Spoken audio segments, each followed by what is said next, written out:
ڕۆژی قیامەتە ئەوانەی کە لە جەهەنەمدان خوای گەورە دەفەرمێ دەڵێن ربنا أخرجنا منها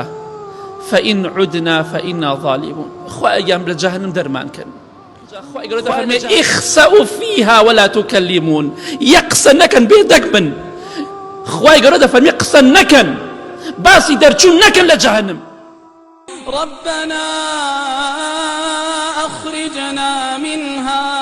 ربنا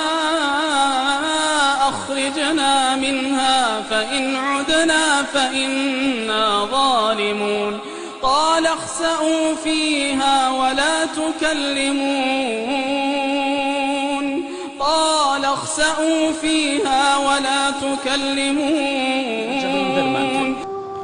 خوای لە جەهەنەم دەرمان کە ڕزگارمان کە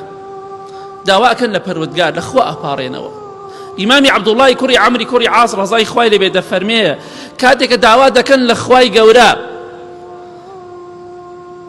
لە جەهەنەم دەریان کە بیان خاتە بەهەشتەوە خوای گەورە وەڵامیان ناداتەوە زانیت چەندێ ساڵ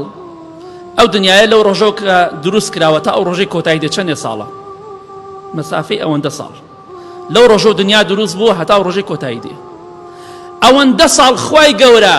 وەڵامیان ناداتەوە لە ناو جەهەنەمە هاوار دەکەن خوایە دەرمان کە ئەو خوایە کە تۆ پێڵێی بەس غەفوور و ڕەحیمە ئەو خوایە شەدید العقابیشە کە لە کەسێک توو ڕەب و ڕەحمی پێ ناکات بەڵێ ئەوەندەی تەمەنی دنیا وەڵامیان نادرێتەوە ئەمجا خوای گەورە دەفەرمێ اخسأوا فيها ولا تكلمون یەقسە نەکەن بێدەک بن خوای گەورە دەفەرمێ قسە نەکەن باسی دەرچوون نەکەن لە جەهەنەم ئەو پەشیمانیە ئاواتی مردنە خوازی بەڵام قیمەتی نییە